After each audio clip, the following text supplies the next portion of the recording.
Are you an aspiring creator looking to purchase your first camera amongst the ocean of endless options? So many options, I don't know which one to pick. Admiring your favorite creator's setup and wondering how do they get that beautiful, crisp quality? I absolutely love their quality. I want this quality for my channel, but what camera are they using? Are you currently a creator on the market looking to upgrade some of your old equipment? Whatever the reasons may be, in today's video, I'll be showing you my personal YouTube setup, and I hope that today's video inspires you to create your own. Before we get into my setup, I want to talk about some main factors, in my opinion, that plays a huge role in determining what kind of gear you're going to purchase for your space. So touching base on space, you want to determine how much space you have because that's going to determine what kind of gear you buy. So for example, I'm going to use myself in a lot of the references in today's video. So you guys know I have an office space, but this office space is not that big. So I do have a collapsible system. So that just means at the end of my filming, I do put everything away.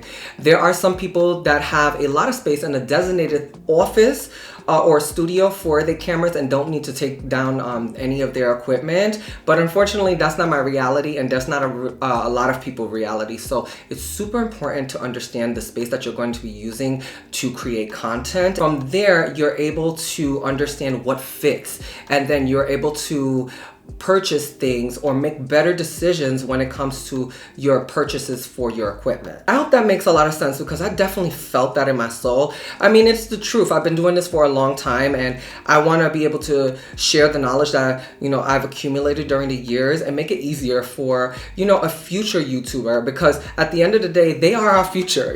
I've been doing this. So anything that I can share to improve or uplift you, I got you. So let's get into the second most important factor in my opinion, which is going to be your background. Your background should express not only your niches, I think it should have an essence of you always. It should definitely look very clean. Now, for my beginners, take trial and error. For everyone that's starting up a new YouTube channel or starting to create content, as you start to elevate and become a little bit more familiar with your, space, it should give an essence of you. It should also speak about your channel. So a lot of people that have lifestyle backgrounds like myself are into beauty as well as are vloggers, and I do both. Again, your background should state that and have that essence of you, so when people see you or a thumbnail of yours, they know it's you. So let's talk all things lighting, guys. This is one of the most important factors to any video, anybody that's content creating. So I want to talk about the system that I use, which is a 3-point system. And what does that mean? So a 3-point system means that there are 3 lights surrounding you. So I have 1 in the front and I have 2 on the sides. So I'm going to explain to you why I personally use a 3-point system. So I use a 3-point system because the front light is lighting my face, that's all. Now the 2 softboxes are lighting the background, so there's no shadows. Now when you don't have proper lighting, whatever you're trying to showcase does not look accurate in color. That's number 1. Secondly, if you do not have great lighting, especially if you do like any kind of beauty content, you can look aged.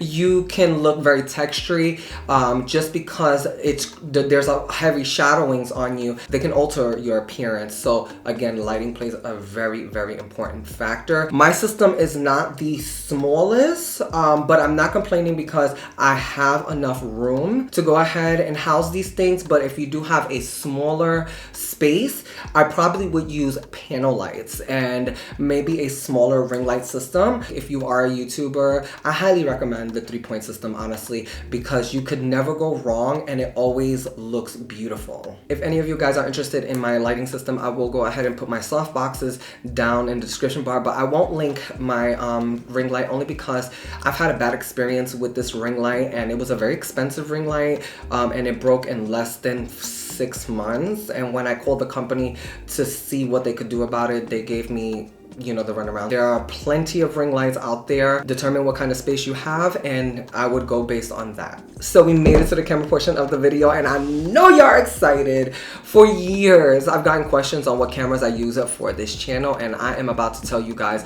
all of that right now. I'm also going to share my microphone with you guys, so that way you guys, if you are interested, y'all know exactly what I use. And of course, anything that I mentioned in today's video, I will go ahead and put in the description bar, so definitely take a look there if you missed anything. So let's get into the camera. So the main camera that I use for this channel is going to be the Canon 90D. So this is a DSLR type camera. This is a crop center camera. That's one of the things that I don't like about it, because if you know about cameras, you know that crop means that you're losing out on frame. So as far like this could be a lot wider, you understand? That's the only downside to this camera. Other than that, I love the sharpness of the camera. I love the colors that come out of the camera. I love the versatility of the camera. Whatever I imagine, I can do with this camera, but you have to learn your camera. That is so important. Just don't put it on automatic mode and expect to get amazing footage. That's not how it works. You really want to take the time to learn your camera. If you have no clue, research your camera. Watch some videos with all of the amazing creators, that the tech people that walk you through the internals of the camera. So you have to do your part. You have to do your part, especially if you want to grow on YouTube, guys. YouTube is a job. Okay, YouTube is work. It is not for the weak. If you think that you're about to get on YouTube because you're pretty and make a living, it's not that way. You are going to work whatever way you spin it. There are going to be long nights. There are going to be days where you struggle. There are going to be so many incidents when it comes to content creating and filming for YouTube. Let me tell you, keep living. And if there's something that is passionate, if you're passionate about this, you'll get through the obstacles like I have. And truly, whoever works for YouTube, I respect, because YouTube is work. And let me tell you, I've been working for YouTube for 3 years, and I'm just making moves now, okay? So it takes time, but let your passions drive your success. When considering a camera for YouTube, you need to understand what you're going to be doing as far as your content. Now, of course, if you do something like me, that is makeup and video, you want to be able to take, you know, stills of your makeup. So I needed a versatile camera, and this is one. My second camera as well is a hybrid, so it does take professional photos as well as video, but we'll get into that a little bit later. I love this camera. I don't see myself updating this camera, and if something does happen to this camera, I would look for similar specs to what this camera has, because amazing quality, amazing images, amazing photos. Just take a look at my arsenal of videos, and you can see that most of my videos, including my vlogs, I do use this camera for. So that's about 80%. So I think it speaks on itself. If you guys have any questions about the Canon 90D, sound off in the comments. Let's get into my second camera. The secondary camera that I do use for my YouTube is going to be the Sony 6700. With this camera, because the color science is 10:2:2, sorry if I'm getting tech talk with you guys, but it is a lot more sharper because of that color science than the Canon. And mind you, this has 26 megapixels. The Canon has 33. So even though there's a difference, because of the color science, everything a lot sharper, which I love. Also, I get the very blurry background that the Sony can't give me, and I think that that was mainly what I wanted. But to get that, I did need to spend another $600-700 on a lens. So this is a cinema lens. This is a 15mm, so this is wide. Okay, this is a 50mm lens that you guys are seeing me now, which is very tight. It's very intimate. This is gonna be very, like, you can see the background, you can see the atmosphere, and I love that because, again, these are two different cameras. This I'm mainly using for B-roll and for vlogging, while this is gonna be more intimate and it's better for sit down. So you see why I have two different kind of cameras. Again, if you have any questions about the Sony 6700, please do sound off in the comments. Now let's move on to audio. So one of the most important factors in my opinion, and in a lot of YouTubers' opinions, is audio. Audio is one of the most important factors to your video. That's how people get submerged. You can have a lower quality or lower resolution video and have amazing audio and people are gonna stay tuned. But if you have beautiful imaging and no sound, it doesn't work out that way. Does that make sense? So you want to invest in a good, decent mic, okay? It took me a long time to understand that factor, but it is very, very important. So the main mic that I use now on my channel is going to be the Blue Yeti. Now, I love this mic. Shout out to my best friend Tatanisha for putting me on. This mic has changed my life. It has changed my audio. It has changed my video game, period. Like, it has leveled everything up because it is so clear. And I love the mic because it's not only a great, like, clear mic, but it also has a lot of features built into it. So, like, you can mute it, you can turn up the gain. You can also, there's 3 other settings. So if you're doing an interview, it can pick up sounds from back and front. If you have a couple of people at a round table, you can have the whole chambers activate, so it picks up sounds from all over, 360. It's an amazing mic. I think it's worth the investment. You can also use it in your video editor, and that's where all of my voiceovers come. So it's not a one use mic. I use it for several things and I absolutely highly recommend it. The mic that I used before on this camera was the Rode mic. Now, this is a great mic. It really, really is, but it doesn't sound better than the Blue Yeti. So yeah, the Blue Yeti definitely wins. They have an array of colors, so definitely go check them out if you're looking to upgrade your audio. I highly suggest this mic. Let's talk all things monitors. So there's an array of monitors out there. Again, it's really contingent on your space and how big you want your monitor. Now, personally, I use my iPad Pro, the bigger iPad, which I think is 12.8 inches. I love that it's the perfect size. I can see everything clearly, but it's not a hassle to pack up, you know what I'm saying? So if you guys want a collapsible system, use your iPad. Now, I know that iPads aren't cheap, especially this one because this was a Pro, but you can get a large monitor. I think I've seen them the cheapest for about $150 right on Amazon. So, and you can definitely get them on sale. You just need a monitor to make sure that you're in focus, and that's why I don't mind tethering it. Now, when you tether from your camera to an iPad, there is a little bit of a lag, but again, I don't mind. I just am here to make sure that I am in focus and I'm good. I barely look at the monitor nowadays because I'm really keeping eye contact with you guys, you know what I'm saying? It really is a preference on what kind of monitor one gets. You can even use your cell phone as a monitor if you like. Get yourself a monitor that you feel most comfortable with. Let's talk about batteries now. Guys, it is very, very important, regardless of what you're thinking, to have a backup battery. Even if you think you're gonna be filming for 20 minutes, it's never like that. It's never like that, okay? So don't psych yourself out.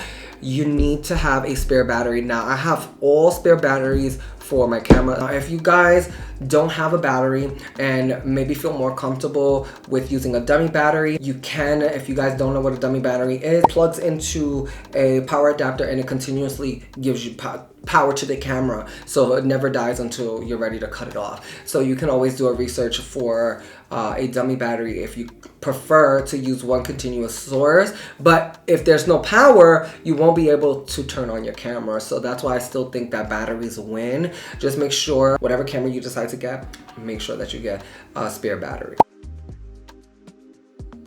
Hey everyone, Vlogging Santos here. So let's get down to business. So I'm going to show you guys how I realistically set up for my YouTube. So first things first, we need to clear up some space in our outlet so we can have continuous power. So let's do that first. Here is where I house my power adapters. Okay, so my power adapter is in here, and what I love about this is that even though there's a lot of wires in here, everything is still at a glance, so I can see exactly what I need. So first and foremost, I need my power adapter, and the extension cord is already plugged up. So I'll show you guys what I plug up to this. Since the extension is already plugged, I'm gonna go ahead and put this on the desk because we're gonna use that later for the monitor. I am gonna use this. This is for my ring light. I do have a power adapter for my camera, so that way when the first battery dies, in case I need a second one, I have it on hand.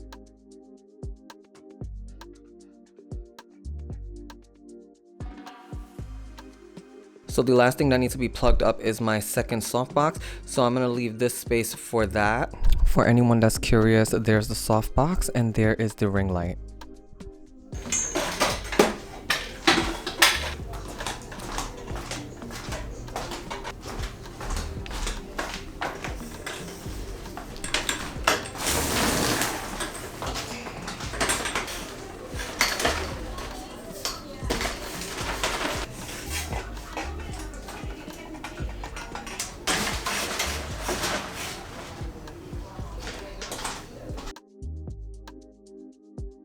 Do not mind my wire, but this is the wire for the ring light. My dog halfly tore it up.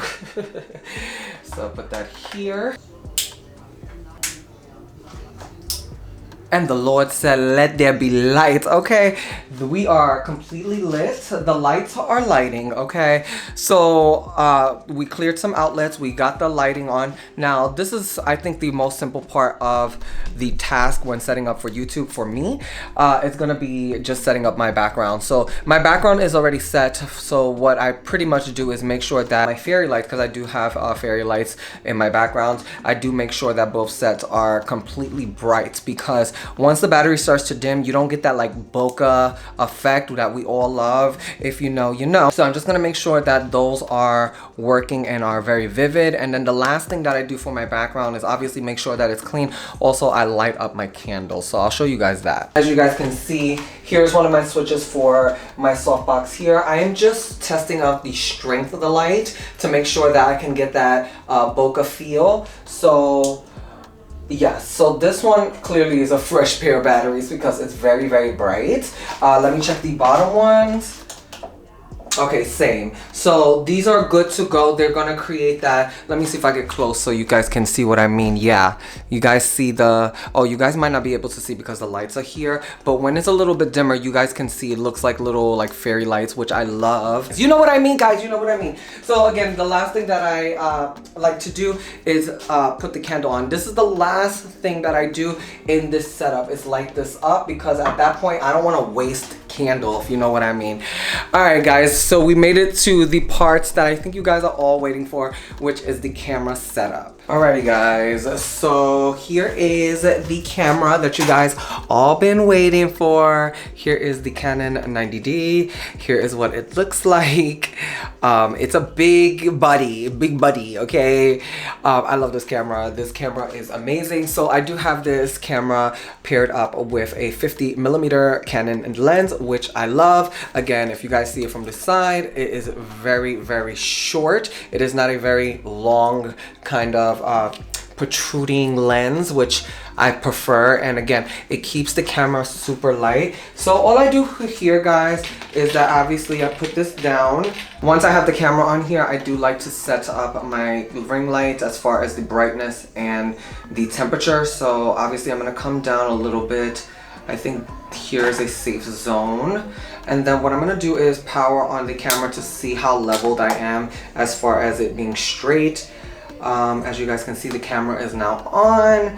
So I'm gonna have to move you guys because I have to see how leveled I can make the camera, so that way I'm in frame and that it's not overly over my head, you know what I'm saying? So let me do that really quickly.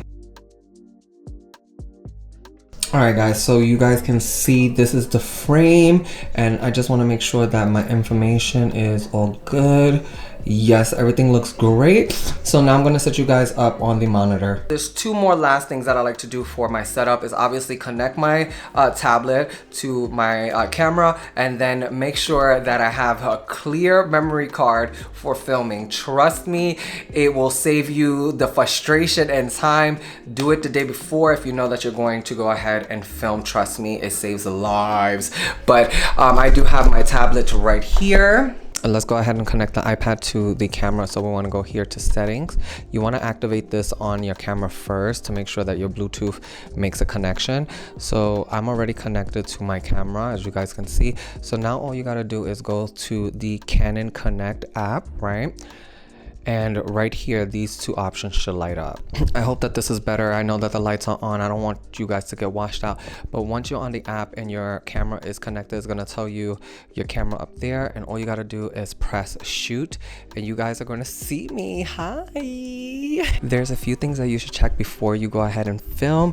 And that is, of course, memory card space. Make sure you have enough. Make sure that your frame is lit how you want it as far as the lighting. And make sure that your shutter speed is at the right frame rate. Do not forget to check the power on your mic. I'm checking it now. It's off, but I'm gonna start filming in a few, so I will make sure that's on. Alrighty guys, so here's what everything looks like from the front. It could be a little intimidating, but I've learned to love this setup, and I would be right there. If you guys have any questions, please do sound off in the comments below. Before I close out today's video, I want to leave you guys with a little bit of words of encouragement for anyone that's considering starting a new channel or just becoming a creator. You do not need any of this equipment to start your channel. I would be focusing on, especially if you are trying to become a YouTuber, 3 main things you should be focusing on as a new creator, and that's building your audience, building your camera presence, and editing. Those 3 things are going to lead you. Once you master them, that is going to get you to the next step. But for the first few months to year, you need to be working on those 3 things, because let me tell you, you can tell an amateur in front of a camera, and being a YouTuber is a lot of work. You have to be present. You cannot just be fasting it, because people can sense that, people can feel it, people can see it. You understand? So giving your all is so important when you are in front of the camera. So those 3 practices are something that I highly recommend you as a beginner creator work on. I hope you guys all enjoyed today's video. If you guys enjoyed today's video, please don't forget to give this video a huge thumbs up. Hit the subscribe button and notification bell, and I'll catch you at one of the 2 videos at the end of today's video, and I'll catch you guys there.